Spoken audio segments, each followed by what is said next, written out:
Agora fiquei numa tarefa muito difícil, né? Suceder o senhor aqui nessa fala vai ser complicado. Bem, enquanto eles acham ali o slide... já acharam. Bom dia a todos, a todas. Meu nome é Celso Lourenço Morgado, já fui aqui apresentado. Sou juiz de direito desde o ano de 1998 e antes de ser juiz de direito, fui procurador do Estado de São Paulo. E por uma opção minha, doutor Rodrigo, eu fui integrante da assistência judiciária gratuita, né, que era um braço da Procuradoria do Estado. O Estado de São Paulo foi um dos últimos estados da federação a ter a Defensoria Pública, né? E antes da existência da Defensoria Pública, a assistência judiciária gratuita era feita por esse braço da Procuradoria do Estado. Então, muito me honrou o convite do senhor para vir aqui hoje, e porque me recordei de uma época muito boa da minha vida. Bem, transexualidade, desnecessidade de prévia cirurgia de transgenetização como condição para alteração do gênero. Eu vou fazer um enfoque nesse tema sobre a perspectiva da identidade e dos direitos humanos, né? Primeiro slide.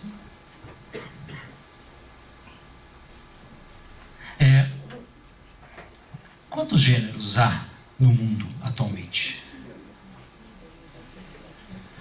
A doutrina francesa fala atualmente em 7 bilhões de gêneros. Há homem que gosta de mulher, há homem que gosta de homem, há homem que gosta de homem e mulher, há mulher que gosta de homem, mulher que gosta de mulher, mulher que gosta de homem e mulher. E aí vai.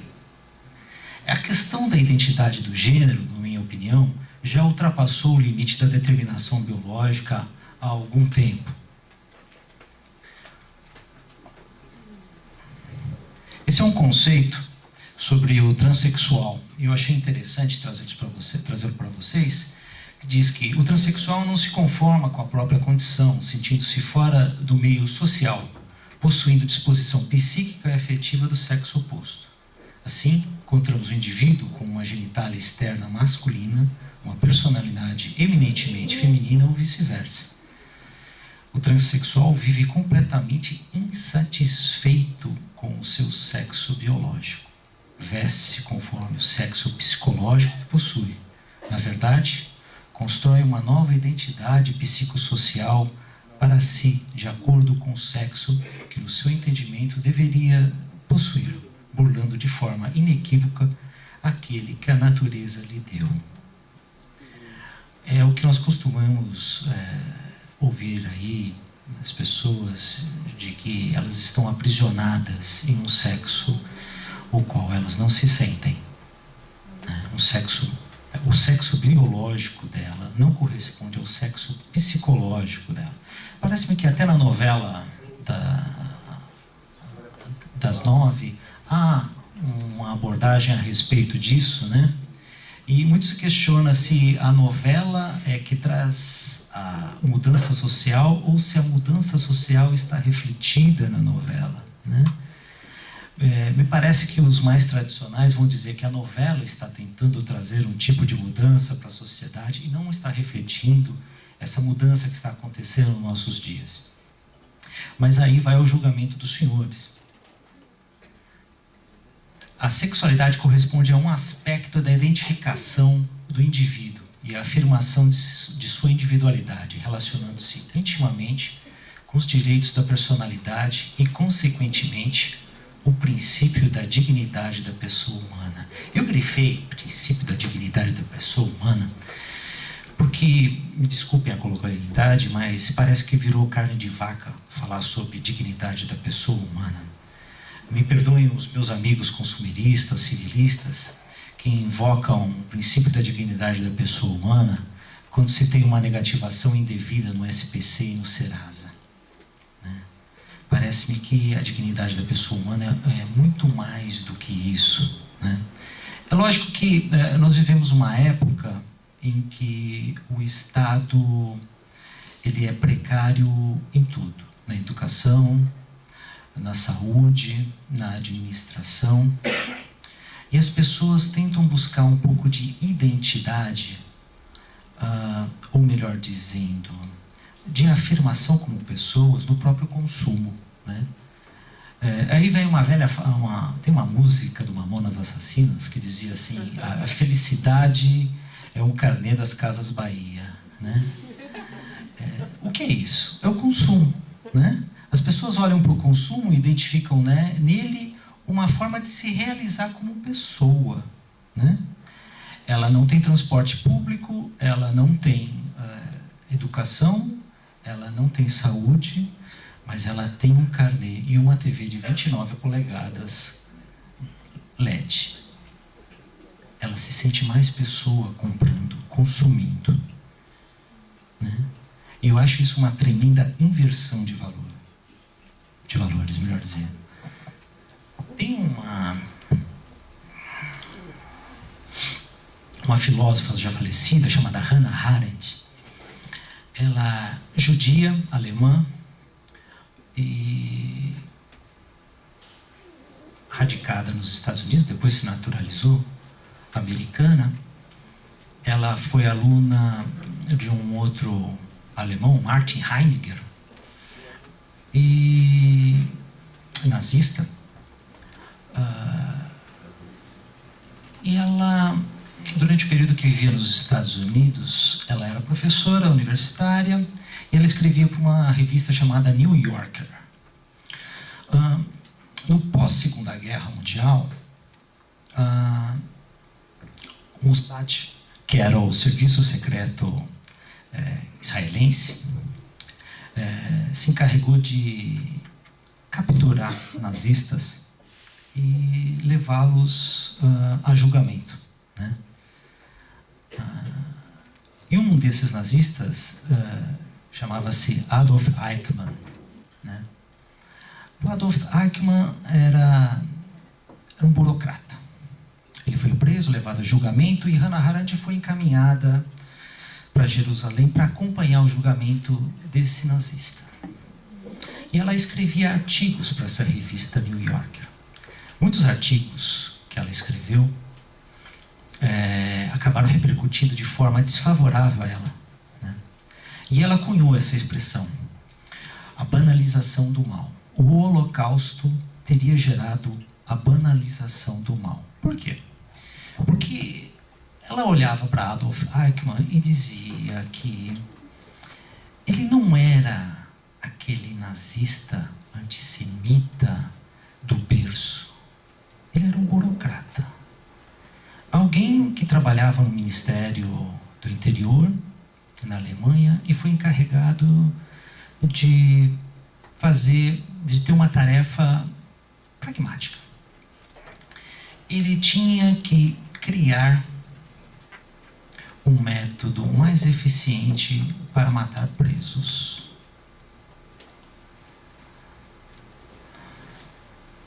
E ele foi. Ele não estava convencido daquilo, ele não era uma pessoa de nenhum convencimento ideológico, ele era uma pessoa vulgar, um burocrata desses que chancela, bate carinhos. E ele foi a vários lugares na Europa.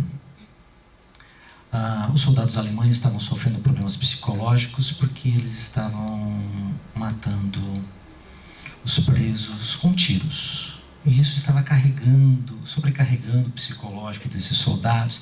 E além de gastar munição, eles precisavam de um jeito mais econômico de matar em massa. E ele vai até vários países, um deles a Inglaterra, e ele começa a descobrir qual era o método que era utilizado para se matar, por exemplo, cachorros. E ele volta com muitas ideias, dentre elas a ideia da câmara de gás. Ele, perguntado nesse julgamento lá em Jerusalém, ele disse que ele só estava fazendo aquilo que lhe foi pedido. ele não estava pensando nas pessoas que iriam morrer. E vejam, as pessoas que iriam morrer não eram apenas judeus. Não sei se vocês já viram essa foto. Vocês sabem o que é o Triângulo Rosa? Não? Um dos grupos perseguidos na Segunda Guerra Mundial, além, obviamente, dos judeus, que um número muito maior foi dizimado em campos de concentração, existiam os triângulos rosa. Eram os homossexuais. Eles eram confinados em campos específicos. Esse campo, se não me engano, é o campo de Buchenwald. E eles não tinham a estrela de Davi, a estrela amarela, mas eles tinham esse triângulo rosa a identificar a homossexualidade dele, o motivo pelo qual eles estavam sendo presos. As mulheres lésbicas não recebiam o triângulo rosa, elas recebiam um triângulo preto, que era também destinado às pessoas ditas inconvenientes. Quando eu olho essa questão do trans, eu lembro da banalização do mal. É isto que me vem à cabeça. Porque no discurso de Adolf Eichmann, ele olhava para aquele serviço que lhe deram e não questionava a ordem que lhe havia sido dada. Ele simplesmente cumpria. E a Hannah Arendt escreve esse aspecto psicológico de Eichmann. Ela diz que entendia o psicológico dele. Vocês já podem imaginar o que aconteceu com a Hannah Arendt, que era judia, né? A comunidade judia nos Estados Unidos a detonou, né? Ela passou boa parte da vida sendo perseguida pela própria comunidade a qual ela pertencia.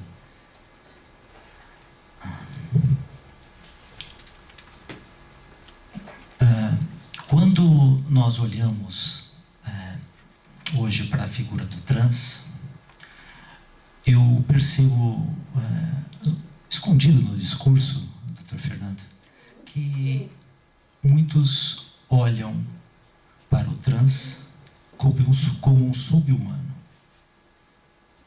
E por isso, quando eu falo de direito fundamental, de direito à dignidade da pessoa humana, eu estou querendo dizer o seguinte com essa expressão: que todo mundo deve olhar para o trans e ver nele também uma pessoa, independentemente da opção sexual dele, ou da maneira como ele se comporta, no tocante à sexualidade.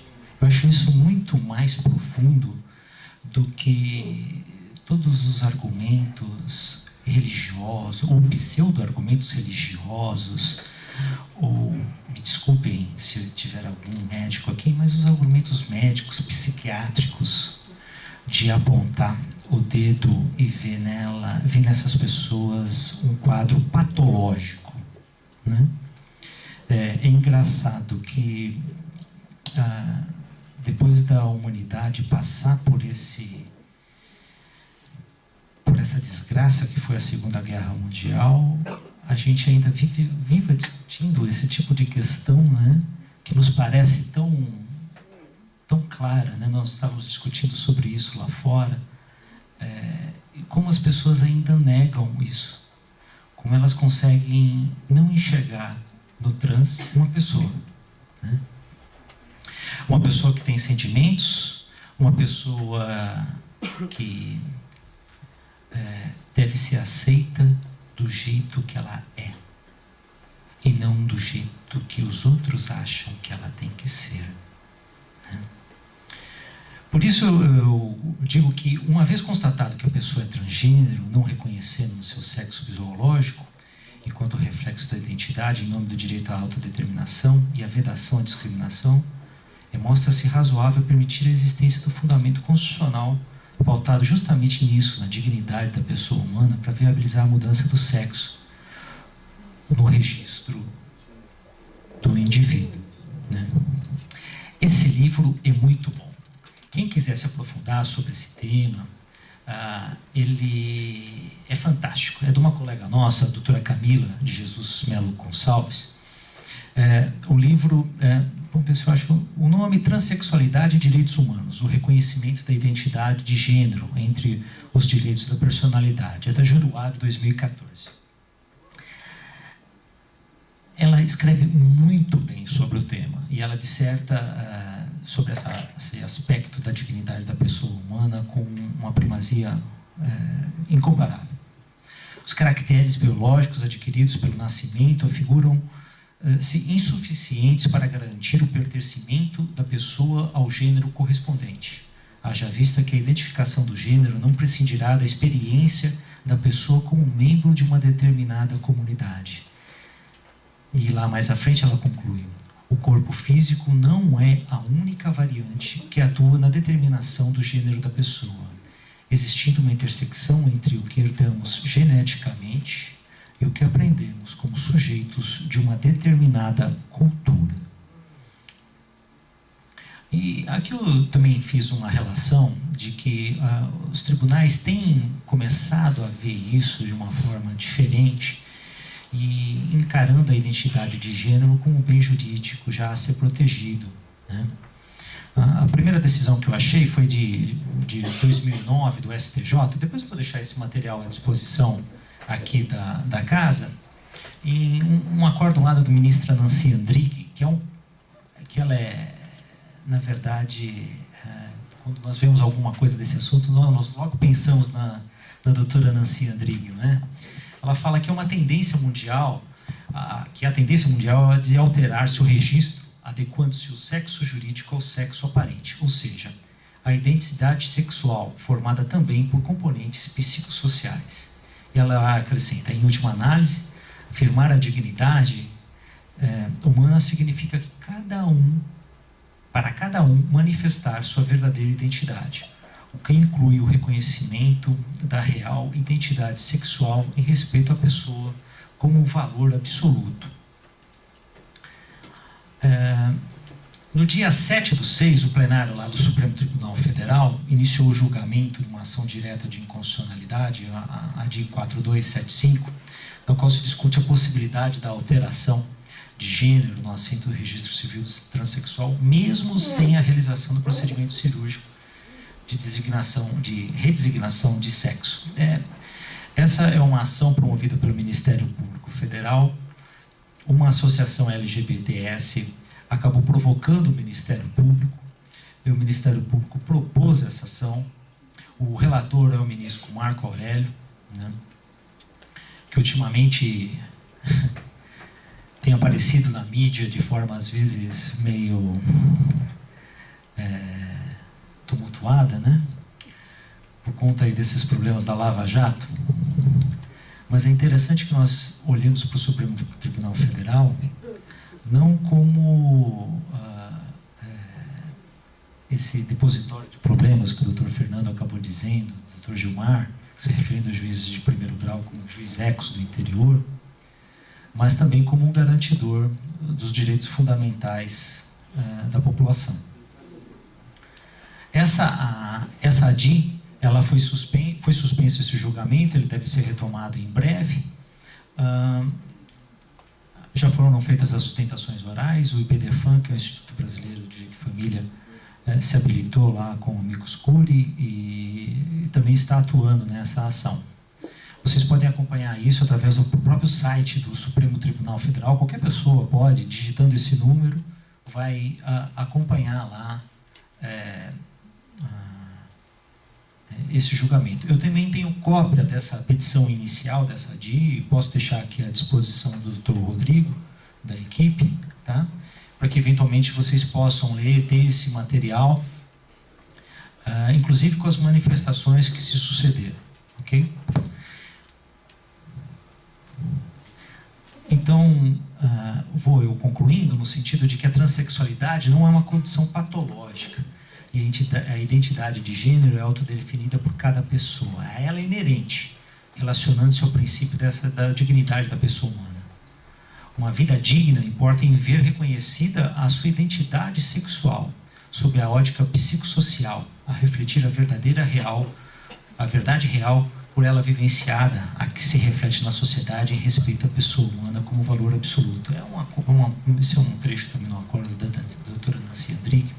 Eu conversava com o Dr. Fernando lá fora, nos bastidores, e sempre dizia para ele que sempre me causa uma certa perplexidade essa indignação do outro em relação à sexualidade de cada um, né? Eu fico me perguntando, o que lhe interessa a sexualidade alheia, né? Talvez, nós discutimos lá fora a respeito de alguma questão psicológica, talvez, mas o que lhe interessa o que o seu vizinho faz? O seu vizinho de baixo, do lado, de cima. Contanto que não faça barulho e não me interrompa o sono, está tudo bem para mim, né? Mas parece-me que isso incomoda por motivos inconfessáveis os outros. Pois bem, vamos lá. Próximo. Sobre a desnecessidade da cirurgia de transgenetização e de que a cada pessoa cabe a cada pessoa se autodefinir. O Dr. Fernando já falou aqui sobre a Carta de Yogyakarta, né, um princípio terceiro. São recomendações dirigidas aos Estados-membros durante uma conferência feita lá na Indonésia. Por isso que, por conta disso, esse nome cheio de consoantes, né? Não se trata de um tratado, como bem disse aqui o Dr. Fernando, mas é interessante dizer que essas recomendações dirigidas aos Estados-membros foi invocada pelo Supremo Tribunal Federal como razão de decidir lá pelo ministro Celso de Mello, quando a Corte acabou se detendo no exame do tema do casamento homoafetivo, né? Então, se aquilo pode ser utilizado para o casamento homoafetivo, faço também a mesma analogia. Ela também pode ser utilizada no caso da desnecessidade da intervenção cirúrgica como pré-requisito para a mudança do gênero. Invocado pelo ministro Aires Brito também, no julgamento da União Estável. Sim, como bem lembrado aqui pelo Dr. Fernando, também foi invocado pelo ministro Aires Brito. Já me avisam que tenho 10 minutos. Vamos lá. A pena dos senhores só está próxima, acaba. Muito bem. Diz lá, no artigo 3º. Eu vou só na parte grifada, né? Esse é o artigo 3º. Nenhuma pessoa, repito, nenhuma pessoa deverá ser forçada a se submeter a procedimentos médicos, inclusive cirurgia de mudança de sexo, esterilização ou terapia hormonal, como requisito para o reconhecimento legal de sua identidade de gênero. Nenhuma pessoa. Parece-me que não há outra interpretação para isso, não é? E ainda lá, como recomendação aos Estados, os Estados deverão tomar todas as medidas legislativas, administrativas e de outros tipos que sejam necessárias para respeitar plenamente e reconhecer legalmente a identidade de gênero autodefinida por cada pessoa.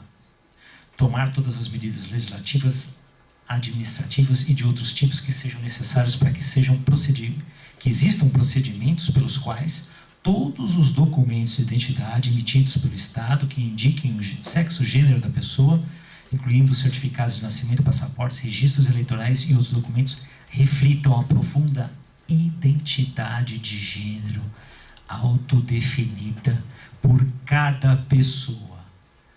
Por cada pessoa.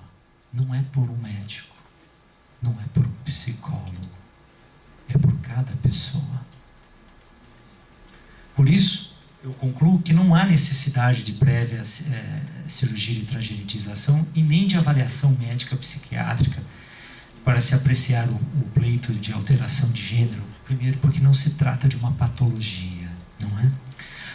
E aí eu faço um pequeno parênteses, eu tenho menos de 10 minutos, mas vamos lá.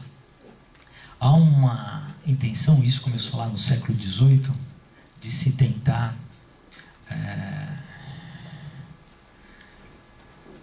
dar nome para tudo, não é? Ou de se criar um CID para tudo, né?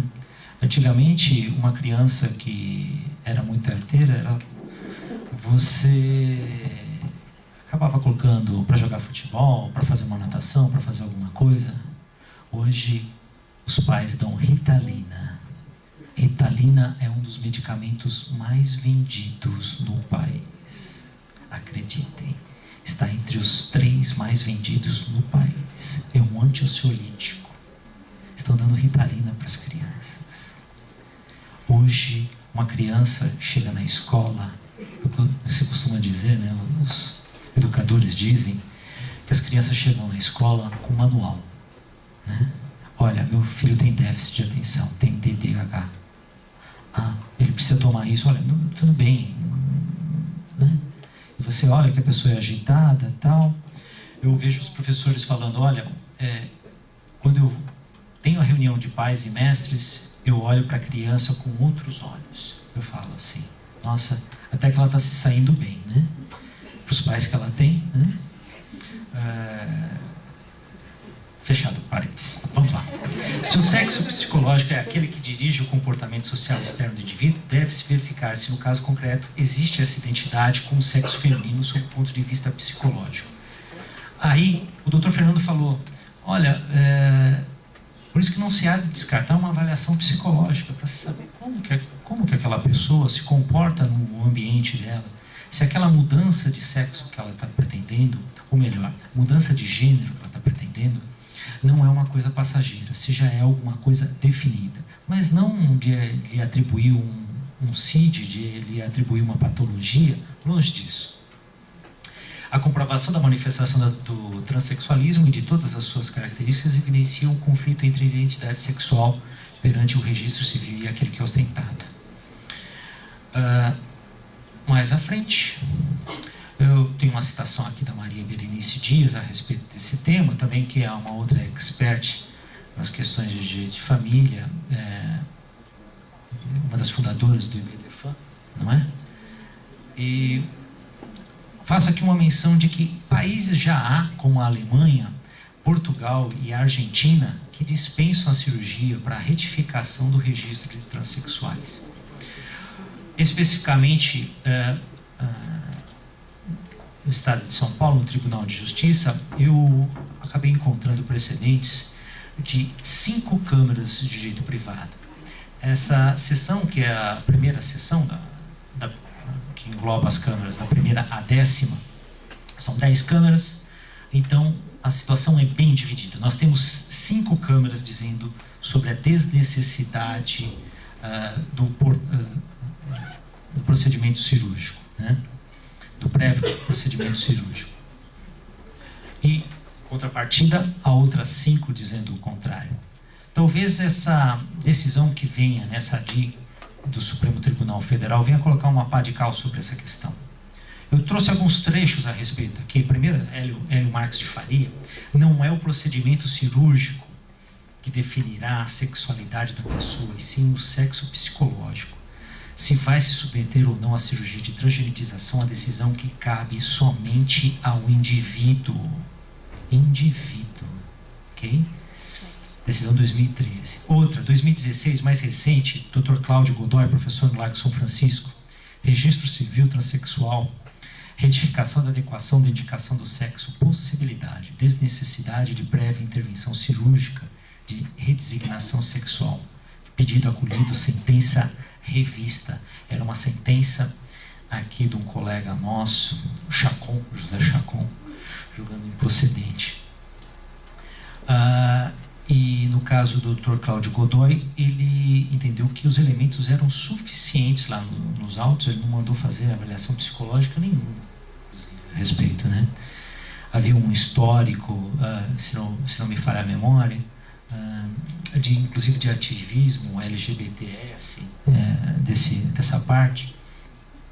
E já há décadas essa pessoa estava inconformada com essa situação, e era alguma coisa já explicitada de forma às claras na sociedade. Outro, JB Paula Paula Lima, da 10ª Câmara, e também uma ação de retificação de prenome, e fala da necessidade do respeito à garantia constitucional da dignidade da pessoa humana. Artigo 1º, inciso 3º. Ele também inclui lá de que não se pode obrigar alguém a realizar perícia médica. E olha, ele vai mais longe. Perícia médica contra a sua vontade, de modo a lhe causar constrangimento e humilhação. E aí ele dizia, mas o juiz, aí vocês podem pensar, mas o juiz, ele vai se basear só na palavra da parte? Não, ele tem outros elementos. Por conhecimento motivado dele, ele pode inquirir testemunhas, ele pode fazer uma avaliação social dessa pessoa, né? Entrevistá-lo, inclusive. Já me disseram que meu tempo está esgotado, então desculpem, mas eu vou acelerar um pouquinho, ok? Aqui também esse é um acórdão muito interessante, falando que a feminilidade evidente da autora, que se comporta e se apresenta como mulher desde a tenra idade para seu círculo familiar de amigos, bem como para a sociedade.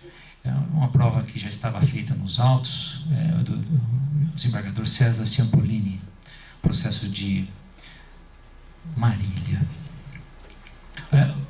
Dr. Fernando falou aqui sobre os problemas inerentes a essa questão do transgênero, eu já vou encerrando, e ele dizia, mas como vai ficar a questão previdenciária?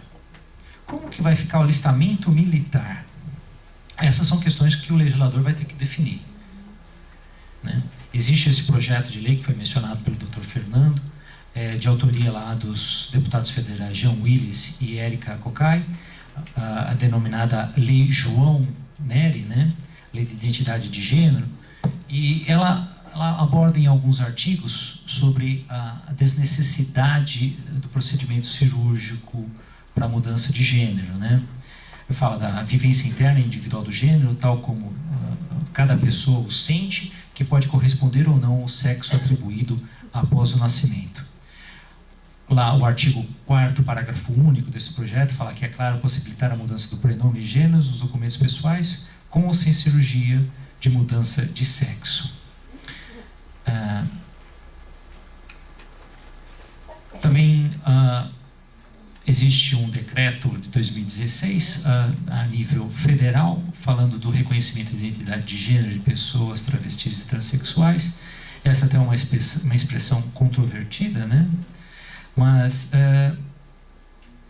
nós já vemos que vários desses órgãos federais e até estaduais, o Tribunal de Justiça está tomando medidas nesse sentido de que os funcionários possam ser conhecidos também pelo nome social.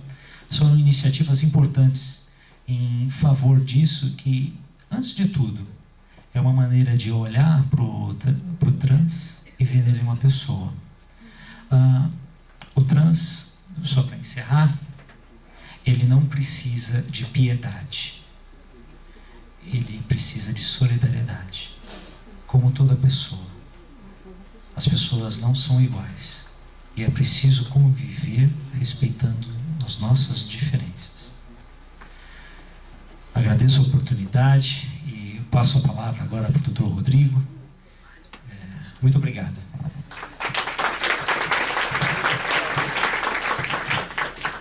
Só para dar uma complementada nessa questão da jurisprudência, final de maio agora, coisa extremamente recente, saiu um acórdão da 4ª turma, aliás, a mesma 4ª turma do casamento gay, né?